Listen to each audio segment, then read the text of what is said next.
الشیطان الرجیم بسم اللہ الرحمن الرحیم قال النبی صلی اللہ علیہ وآلہ وسلم لا یرحم ولا یرحم او کما قال صدق اللہ مولانا العظیم و صدق رسولہ النبی الکریم الامین ان اللہ وملائکتہ یصلون علی النبی یا ایہا الذین آمنوا صلوا علیہ وسلموا تسلیما اللہم صلی علی سیدنا و اصحاب سیدنا و ازواج سیدنا و مولانا محمد وبارک وسلم وصلی علیہ الصلاۃ والسلام علیک یا سیدی یا رسول اللہ الصلاۃ والسلام علیک یا سیدی یا حبیب اللہ الصلاۃ والسلام علیک یا سیدی یا رحمت للعالمین وعلی آلک و اصحابک یا سیدی یا خاتم النبیین۔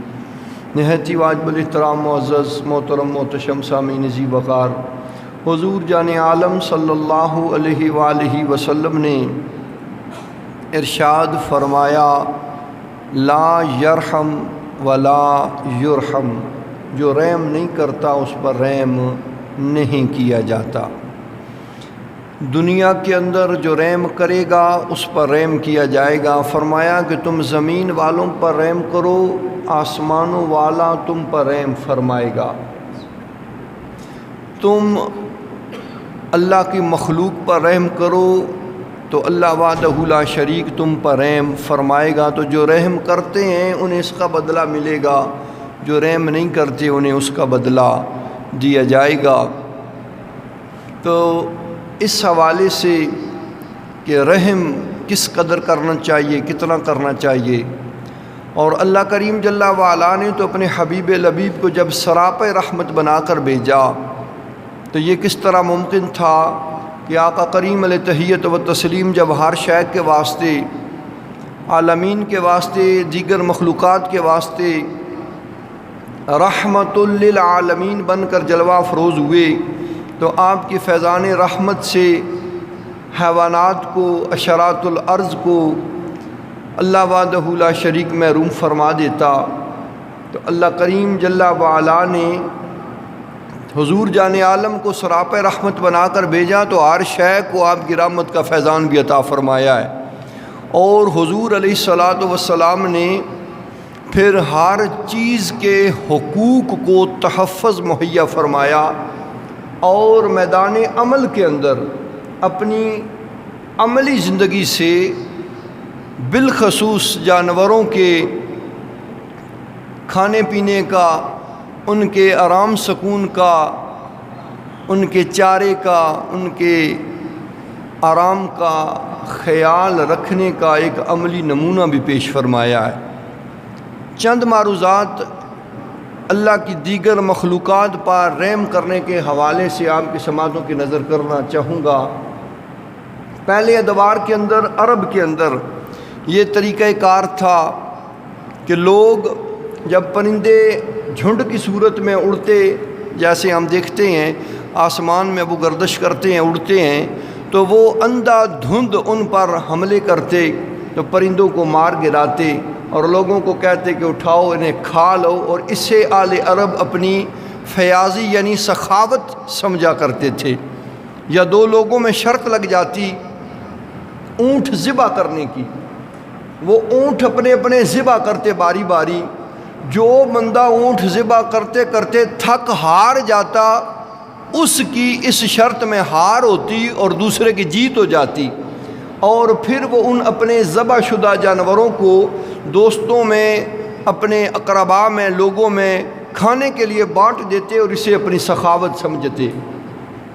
پھر ایک بہت ہی برا عمل تھا آل عرب کے اندر کہ وہ کسی جاندار کو، کوئی مرغ ہے، کوئی لیلا بکرا، کوئی اس طرح کا جانور چھوٹا، اسے پکڑ کے باندھ لیتے اور اس پر تیر چلا چلا کے نشانے باندھتے، اور اسے اپنے نشانے پکانے کے لیے تختہ مشق بنا لیا جاتا، اور جب کسی کا تیر اس جاندار کو لگ جاتا تو وہ رقص کرتا، ناچتا، پھولا نہیں سماتا، اور وہ جاندار بیچارہ اپنی سانسوں سے دھیرے دھیرے تڑپ تڑپ کے ہاتھ دھوتا ہوا نظر آتا۔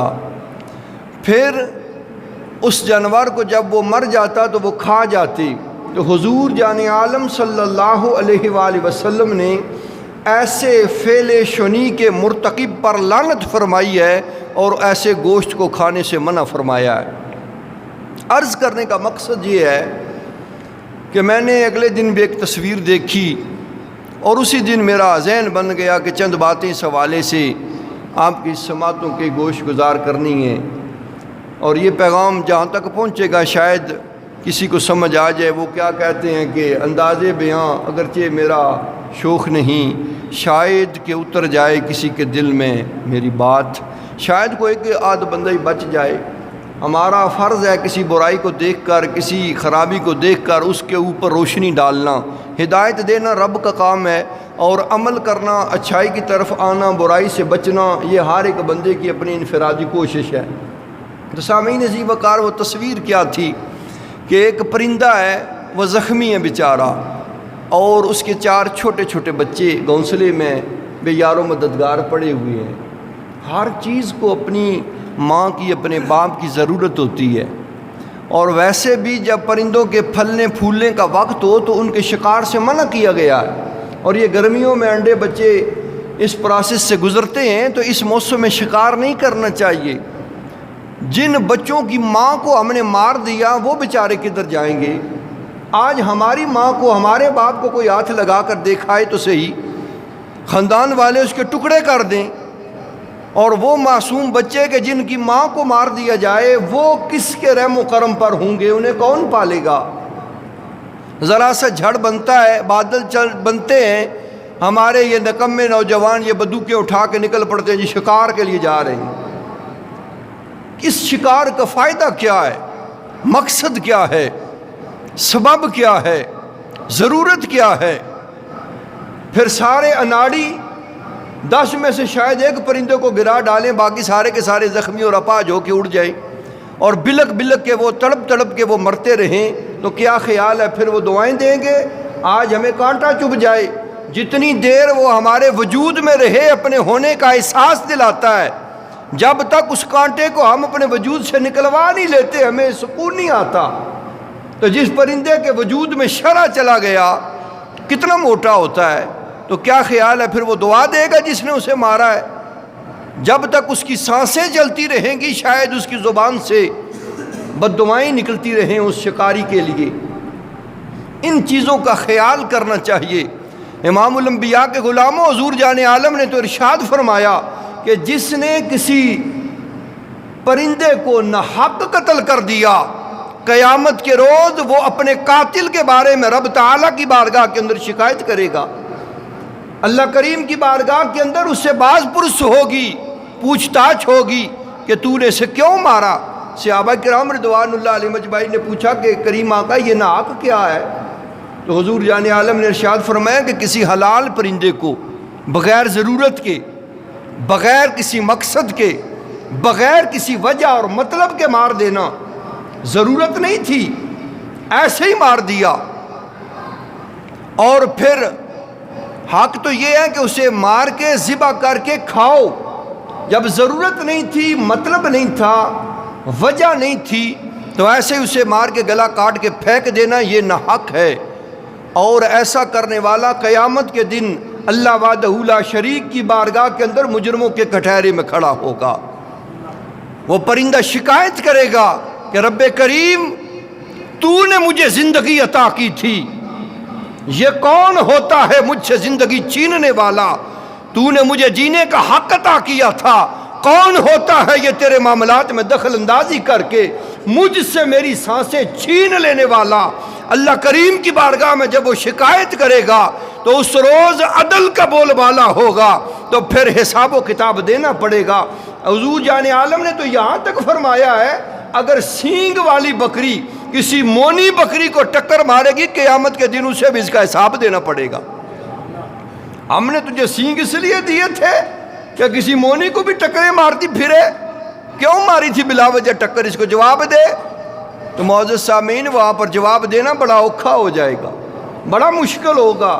تو اس لیے ایسے کاموں سے اپنے آپ کو بچایا جائے کہ جن کے کرنے کا کوئی مطلب اور مقصد نہیں ہے، جن کے کرنے کا کوئی فائدہ اور وجہ نہیں ہے۔ ضرورت ہے گوشت کی تو آپ پرندے کا شکار کریں، جاندار کا شکار کریں، رب نے کھانے کے لیے بنائے ہیں، جب ضرورت ہی نہیں، حاجت ہی نہیں، تو جب حلال پرندوں کو بلا وجہ مارنے پر اتنا سوال و جواب ہوگا تو جو حرام ہے ان کو مار دینے کا تو کوئی جواز ہی نہیں بنتا۔ لوگوں نے شوقیہ طور پر مار مار کے پرندوں کی نسلوں کو ختم کر دیا ہے، اور ہدہد اس کو تو ویسے بھی حضور جان عالم نے مارنے سے منع فرمایا ہے، اور لوگوں نے شوقیہ سے مار مار کے اس کی نسل ہی ختم کر دیا۔ کہیں نظر آتا ہے؟ سارے دیہاتی زمیندار لوگ ہیں، دیکھیں کبھی کبھار کوئی شاذ و نادر کو ہدہد نظر آ جائے، وگرنہ نہیں نظر آتا۔ فاختہ ہے، مار مار کے لوگوں نے اس بیچاری کا جینا حرام کر دیا ہے، بڑی ناپید ہوتی چلی جا رہی ہے۔ یہ اس طرح کے پرندے جو ہمارے دوست ہیں، ہم انہیں مار رہے ہیں، جنہیں مارنا چاہیے انہیں مارتے نہیں۔ جس چیز کی ضرورت ہے اسے حلال ہے کھانے کے لیے مار سکتے ہیں، حرام ہے وہ آپ کو نقصان پہنچاتی ہے تب بھی اسے مار سکتے ہیں، اجازت ہے۔ جو جاندار آپ کو، آپ کے کھیت کو، فصل کو، زمین کو نقصان پہنچائے آپ اسے مار سکتے ہیں، شرعاً اجازت ہے، بلا وجہ نہیں مارنا چاہیے، نہ حلال کو نہ حرام کو، قیامت کے دن جواب دینا پڑے گا۔ تو وہ بچوں والے پرندے کو جس نے مار دیا، ماں مر گئی، وہ بیچارے تو بھوکے پیاسے مر جائیں گے نا، یہ تو بہت بڑی زیادتی اور ظلم ہے۔ اور عرب کے اندر یہ رواج تھا کہ وہ کیا کرتے، جب کوئی بندہ مر جاتا تو اس کی سواری کو اس کی قبر پر باندھ دیتے، اور نہ اسے پانی پلاتے نہ اسے گھاس ڈالتے، وہ بیچارہ بھوکا پیاسا تڑپ تڑپ کے بلک بلک کے مر جاتا۔ اس کا قصور کیا تھا کہ اس کا سوار مر گیا ہے، اب اسے جینے کا حق ہی نہیں ہے۔ تو اس طرح کی چیزوں سے حضور جان عالم نے منع فرمایا، جانوروں کے ساتھ بھی رحم کرو، حسن سلوک کرو، تاکہ اللہ کریم جل وعلا کی بارگاہ کے اندر تم پر بھی رحم کیا جائے۔ اور پھر دوسری چیز ہے آگ لگانا، یہ چیز بھی دیکھ کے بڑا دل دکھا ہے، اس لیے میں نے مناسب سمجھا کہ پیغام اس حوالے سے عرض کر دوں۔ تو اباب ذی وقار جانداروں کے ساتھ، جانوروں کے ساتھ جتنا ممکن ہو سکے اس نے سلوک کرنا چاہیے۔ اس بات کو تھوڑا آگے چل کے میں بیان کروں گا۔ ہم دیہاتی ہیں نا، اس ایک بات یہ بھی عرض کر دوں، ہر گھر کے اندر گائے بھینس موجود ہے، ہم دودھ لیتے ہیں، تو کچھ لوگوں کی عادت ہوتی ہے کہ وہ بچوں کو دودھ سونگھنے کے لیے بھی نہیں دیتے، وہ بیچارے 10 دن کے ہوتے ہیں تو وہ چارہ کھا رہے ہوتے ہیں۔ یہ ظلم ہے، اور اس کا حساب ان مالکان کو دینا پڑے گا۔ اللہ نے تقسیم جو کر دی ہے، دیکھیں جانور کے رب نے 4 تھن نہیں بنائے، 2 اس کے بچے کے لیے اور 2 اس کے مالک کے لیے ہیں، کہ تم صبح و شام اس کی خدمت کرتے ہو تو تمہیں بھی شام کو محروم نہیں رکھا جائے گا۔ 2 تھن ان میں سے دودھ نکال لو، وہ تمہارا ہے، اور 2 اس کے بچے کو دے دو جس کے واسطے سے ہم نے تجھے دودھ عطا فرمایا ہے۔ لیکن وہ بچے بیچارے وہیں پہ بلک بلک کے رہ جاتے ہیں، انہیں کوئی دودھ سونگھنے کے لیے نہیں دیتا، اور یہاں تک حکم ہے کہ جو دودھ نکالنے والا ہے نا اس کے ناخن بھی کٹے ہونے چاہیے، کہ جب وہ دودھ دوئے تو جانور کو اس کا ناخن چبھ کے زخم نہ ہو اور اسے تکلیف نہ ہو۔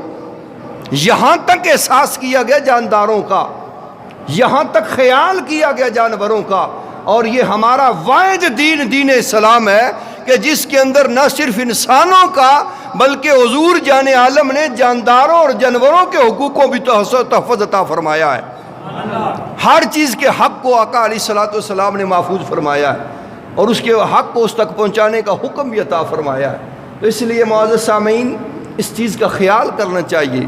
حضرت امام غزالی علیہ رحمہ نے بڑی خوبصورت بات نقل کی ہے، فرمایا کہ جناب حضرت ابو درداء رضی اللہ تعالی عنہ وصال کا وقت قریب آیا تو آپ کی سواری کا جو اونٹ تھا آپ نے اسے مخاطب کیا اپنی موت سے پہلے، فرمایا کہ اے اونٹ، اسے مخاطب کر کے کہ میں نے ایسا کرنا کہ رب کریم کی بارگاہ میں میری شکایت نہ کر دینا، میں تجھ پر زیادہ بوجھ لادنے والا نہیں تھا، تیرے ساتھ اس نے سلوک ہی کرتا رہا۔ حضرت عبداللہ بن مبارک ان کے بارے میں لکھا گیا کہ آپ نے ایک کرائے پر سواری لی، جانور لیا، آج تو رینٹ پہ کاریں ملتی ہیں، نہ گاڑیاں ملتی ہیں، اس وقت جانور مل جاتے تھے، کہیں جانا تھا تو رینٹ پر لے لیا، سواری پر سوار تھے، جا رہے تھے، کسی نے کہا جناب یہ میرا رکا لیتے جائیے، جس مقام پہ آپ جا رہے ہیں وہاں ایک میرا بندہ ہے، اسے یہ آپ رکا پہنچا دیجئے گا۔ تو آپ نے وہ رکا لینے سے انکار کر دیا۔ کیوں؟ فرمایا اس لیے کہ رک جا، یہ رکا میں اس وقت تک اٹھا نہیں سکتا جب تک میں اس جانور کے مالک سے اجازت نہ لے لوں، کیونکہ اس رکے کو اٹھانے کی میں نے اس سے بات ہی کوئی نہیں کی ہے۔ تقوی کا عالم تو یہ ہے، عاجزی کا عالم یہ ہے۔ اس کاغذ کا کتنا سا بوجھ تھا، لیکن یہ تقوی کی بات ہے، یہ عاجزی اور انکساری کی بات ہے۔ تو امام الانبیاء کے غلاموں، ان چیزوں کا خیال کرنا انتہائی لازم اور ضروری ہے۔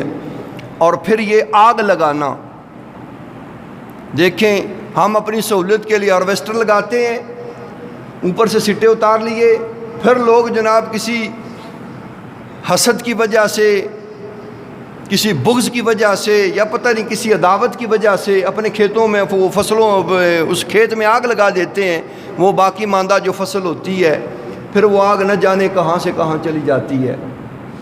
کتنی بڑی تباہی ہوئی ہے یہ گلیانہ میں، آپ نے دیکھا بھی ہے، سنا بھی ہے، کتنے لوگوں کا وہ بھوسا سڑ کے جل گیا، کتنے لوگ بیچارے وہ موت ان کی دہلیز تک پہنچ چکی تھی۔ فائر بریگیڈ والے بھی وہاں آ کے ہار مان کے چلے گئے کہ یہ آگ بہت زیادہ ہے، ہم یہاں پہ کچھ نہیں کر سکتے۔ وہ کسی بندے نے لگائی تھی نا۔ اب جو آگ لگائی جاتی ہے، ہمیں کون سا حق ہے کہ ہم آگ لگائیں؟ ہم اگر صحیح طریقے سے اپنی فصل کو سنبھال نہیں سکتے، یہ ہمارا قصور ہے۔ باقی ہر فصل کے اندر ہر چیز کا حصہ ہوتا ہے، ہمارے نہیں ہے، صرف اشارات الارض کا حصہ ہے، جانوروں کا حصہ ہے، ہر چیز کا نصیب ہے، اللہ کریم جل وعلا نے مقرر اور منتخب کیا ہوا۔ ہم نے اپنا لے لیا تو باقی کو آگ لگانے والے کون ہوتے ہیں؟ باقیوں کے رزق کو جلانے والے ہم کون ہوتے ہیں؟ ہمیں کس نے حق دیا ہے؟ بس جو اپنا تھا وہ سنبھال لیا، لے لیا، باقی کو چھوڑ دو، اللہ اور اللہ کی مخلوق کے حوالے کر دو۔ جس چیز کا نصیب ہے اس نے وہاں سے اٹھا لینا ہے، کھانے دو، اٹھانے دو۔ آگ کیوں لگائی جاتی ہے؟ پہلے اعتبار میں بوڑھے ان پڑھ ضرور تھے لیکن بڑے سیانے تھے، وہ جو فاضل بوٹیاں ہوتی تھیں انہیں اکٹھا کر کے آگ لگاتے بجھا دیتے تھے۔ ہم نے آگ لگائی اور بیٹھ کے تماشا دیکھنے لگ گئے، ہوا چلی پتہ نہیں کہاں سے کہاں تک پہنچ جاتی ہے۔ اس آگ کی زد کے اندر کیا خیال ہے؟ اشارات الارض آگ کے جلتے نہیں؟ اس گھاس کے اندر پتہ نہیں کتنے پرندوں کے گھونسلے ہوں گے، پتہ نہیں کتنے پرندوں کے بچے ہوں گے، وہ جل جائیں گے تو اس کا ذمہ دار کون ہے؟ آج ہمارے گھر کو کوئی آگ لگائے، ہمارے بچوں کو کوئی ہمارے سامنے جلا دے تو پھر کیا خیال ہے؟ ہم اسے دعا دیں گے؟ ہم اسے جیتے جی جلا نہیں ڈالیں گے؟ تو اب ایک پرندہ لاچار ہے، مجبور ہے، بے زبان، اس کا گھر جل رہا ہے، اس کے انڈے یا بچے جل رہے ہیں، تو وہ رب کی کریم کی بارگاہ کے اندر شکوہ نہیں کرے گا کہ مالک میرے وہ بچے کہ جنہوں نے زندگی کی بہار دیکھی نہیں، اس ظالم نے جلا کے انہیں خاکستر بنا دیا؟ اس کا جواب کون دے پائے گا؟ اس لیے یہ جو لوگ شوقیہ طور پر آگ لگاتے ہیں یا کسی وجہ سے بھی لگاتے ہیں تو بیٹھ جاؤ وہاں پر، جو لگائی ہے اسے بجھا کے جاؤ۔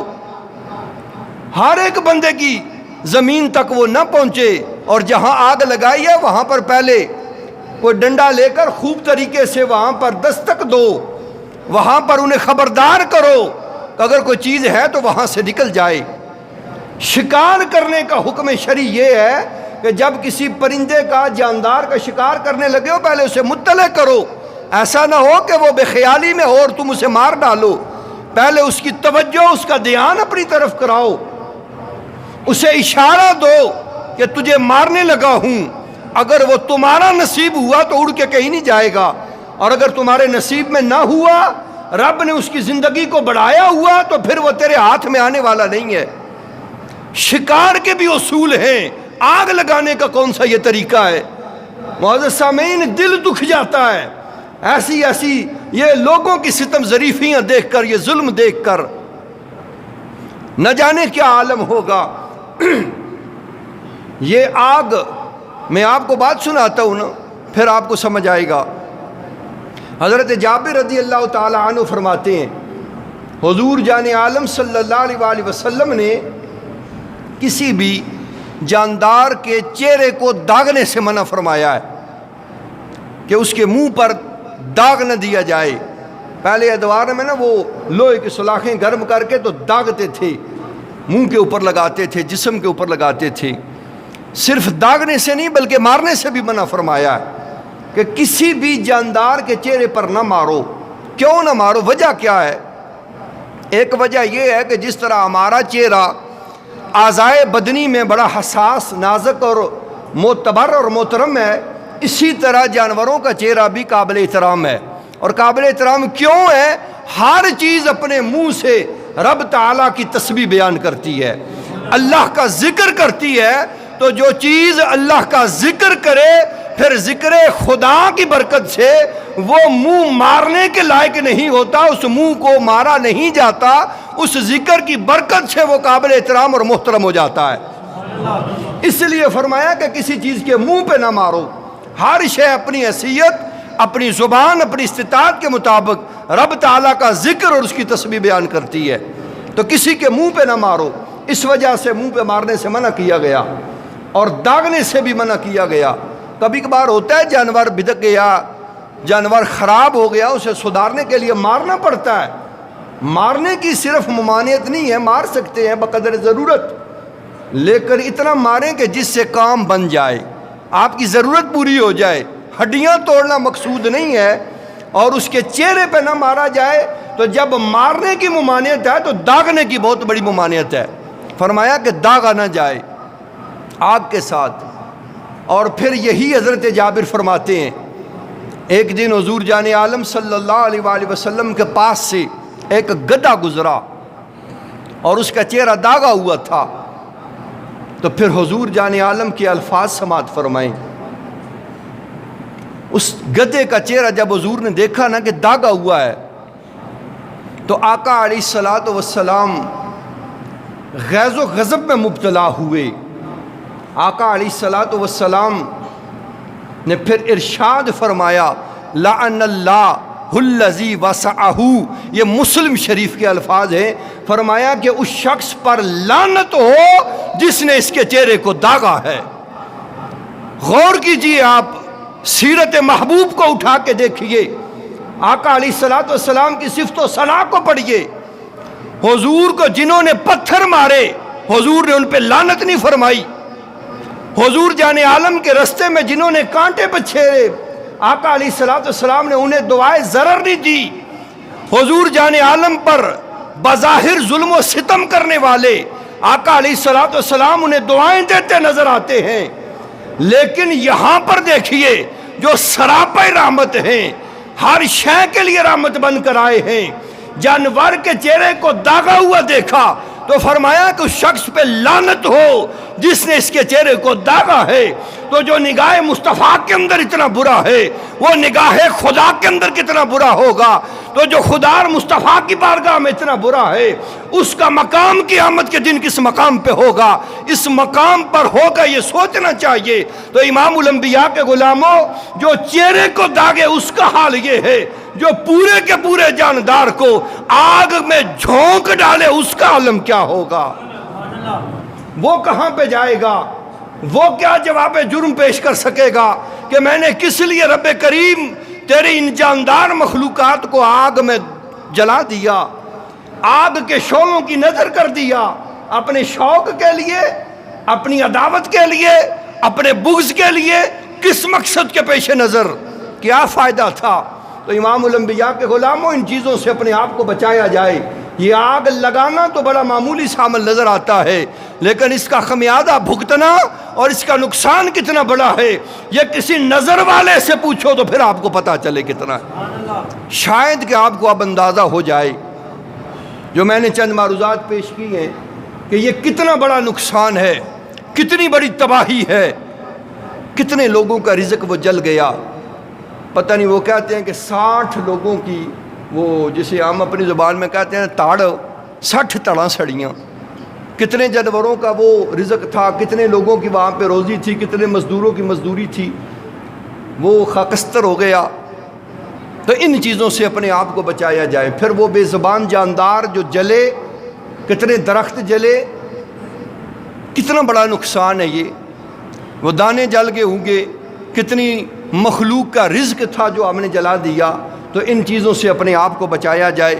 ایک تو بلا ضرورت یہ شکار نہ کیا جائے، اور بلا ضرورت آگ نہ لگائی جائے، یہ بہت بڑے جرم ہیں۔ اور یہ بلا ضرورت جو آگ لگائی جاتی ہے، یہ فتویٰ بھی آ چکا ہے کہ یہ اب شرعاً حرام ہے، نہیں لگانی چاہیے۔ بلا ضرورت اور بلا مقصد حرام اسی لیے ہے جو میں نے عرض کر دیا ہے۔ کتنی چیزوں کا رزق جلتا ہے اور کتنی جاندار اشیاء وہ آگ کی نظر ہو جاتی ہیں اور زندگی سے محروم ہو جاتی ہیں۔ آخری بات عرض کر دوں، جو اہل اللہ ہے نا، انہوں نے بڑا خیال کیا اس چیز کا، بڑا احترام کیا ہے جانداروں کے حوالے سے۔ حضرت امام احمد بن حنبل علیہ رحمہ، آپ کو پتہ چلا کہ ایک دور دراز مقام تھا برا نہر، وہاں پر ایک محدث ہیں، ان کے پاس حضور جان عالم کی کچھ 83 حدیثیں ہیں۔ وہ حدیث کا علم لینے کے لیے ان کے پاس گئے، حضور کے وہ موتی چننے کے واسطے گئے۔ آج تو ہمیں ہر چیز بغیر کسی مشقت اور کوشش کے مل جاتی ہے، پھر بھی ہم اسے سننے اور سمیٹنے کے لیے تیار نہیں ہوتے۔ ہم تو جناب آدھا گھنٹہ اٹھ کے اپنی محلے کی مسجد میں 8ویں دن نہیں آ سکتے۔ وہ لوگ بھی تو تھے جنہوں نے مہینوں بھر کا سفر صرف ایک حدیث پاک کو حاصل کرنے کے لیے گزار دیا ہے۔ تو اس لیے علم کی ہمیں قدر کرنی چاہیے، تو علم سیکھنا چاہیے اور سکھانا چاہیے اور اسے دور دراز تک پھیلانا چاہیے۔ تو وہاں پر جب گئے نا، وہ محدث جو تھے، وہ شیخ جو تھے، وہ کیا کر رہے تھے؟ ایک کتے کو کھانا کھلا رہے تھے۔ حضرت امام احمد بن حنبل نے جا کے انہیں سلام دیا، انہوں نے سلام کا جواب دیا، اور پھر کتے کو وہ کھلانے اور پلانے کے عمل میں مشغول ہوئے۔ جب کتا پیٹ بھر کے بالکل تسلی کر گیا، پھر وہ محدث حضرت امام احمد بن حنبل علیہ رحمہ کی طرف متوجہ ہوئے اور فرمایا کہ میں نے آپ کی طرف توجہ نہیں دی اور اس کو کھانا کھلانے اور پانی پلانے کے عمل میں مشغول رہا، یقیناً یہ آپ کو برا محسوس ہوا ہوگا۔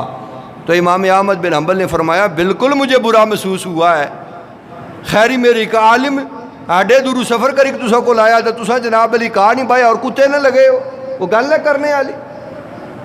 لیکن یہ سوچ اور فکر ہمیں پیش کی گئی ہے۔ ہماری جگہ کوئی ہوتا تو شاید 4 گالیاں نکال کے انہیں آ جاتا، میں تو جناب علی پتہ نہیں کیا سمجھ کے آیا تھا اور تم پتہ نہیں کیا نکلے۔ لیکن ان کا بھی ایک ظرف تھا۔ جب امام احمد بن حنبل نے فرمایا نا کہ مجھے برا محسوس ہوا ہے، تو پھر اس محدث نے کہا کہ میں آپ کو حدیث پاک سناتا ہوں۔ جناب ابو ہریرہ رضی اللہ تعالی عنہ سے منقول ہے، حضور جان عالم صلی اللہ علیہ وآلہ وسلم نے فرمایا کہ جب کوئی کسی کے پاس امید لے کر آئے تو وہ اس کی امید کو نہ توڑے۔ اگر اس نے اس کی امید کو توڑ دیا، قیامت کے دن رب تعالیٰ اس کی امیدوں پر پانی پھیر دے گا۔ فرمایا ہماری سرزمین جو ہے نا، یہ کتوں کی زمین نہیں ہے، یہاں پر کتے کو نہیں ہوتے، یہ کہیں سے آیا ہے، اور جب میرے پاس آیا ہے تو پھر کھانے کی امید سے آیا ہے، اسی لیے مجھے کچھ سمجھ کے آیا ہے تو میں نے اس کی تواضع شروع کر دی، اسے کھانا پلانا شروع کر دیا، اس خوف اور ڈر کی وجہ سے کہیں ایسا نہ ہو کہ میں نے اس کی امید کو توڑ دیا تو قیامت کے روز رب میری امیدوں کو نہ توڑ ڈالے۔ تو حضرت امام احمد بن حنبل نے ہاتھ جوڑے اور فرمایا بس میرے لیے یہی حدیث کافی ہے، اور حدیثیں میں نہیں آپ سے لینے آؤں، بس یہی لے کر آپ چلے گئے۔ تو عرض کرنے کا مقصد یہ ہے امام الانبیاء کے غلاموں، بظاہر عمل کچھ اور ہے، لیکن اس کے پیچھے جب دیکھیں، اس کا بیک گراؤنڈ دیکھیں تو کتنی بڑی بات ہے کہ جب کوئی امید لے کر آئے تو اس کی امید کو نہ توڑو۔ تو یہ جو جینے کی امید لے کے دنیا میں آئے ہوئے ہیں، ہم نے انہیں جب آگ کے جھونکوں میں جھونک دیا تو ان کی امیدوں کو توڑ دیا، ان کی زندگیوں اور سانسوں کو چھین لیا، تو پھر قیامت کے دن ہماری امیدوں کو کون بھر لائے گا، ہماری امیدوں کو کون پورا کرے گا؟ تو اس لیے ایسے فعل شنی سے، ایسے ہر برے عمل سے اپنے آپ کو بچایا جائے کہ جس سے کسی بھی جاندار کو نقصان اور تکلیف ہو، کیونکہ جب دین اسلام نے کسی جاندار کو اذیت اور تکلیف دینے کی اجازت نہیں دی، ہم کون ہوتے ہیں؟ ہر چیز کو اللہ نے زندگی جینے کا حق دیا ہے، ہر چیز کو دنیا میں رہنے کا حق، اور اللہ کریم جل وعلا نے اسے دنیا میں اپنی زندگی جتنی عطا کی ہے وہ گزارنے کا حق دیا ہے، تو اس کے حقوق کو ملحوظ خاطر رکھیں۔ ہمارے حقوق دنیا کے اندر بھی آخرت کے اندر بھی محفوظ ہو جائیں گے۔ دعا ہے کہ رب کریم جل وعلا عمل کرنے کی توفیق عطا فرمائے۔ وما علینا الا البلاغ المبین۔ سنت ادا کر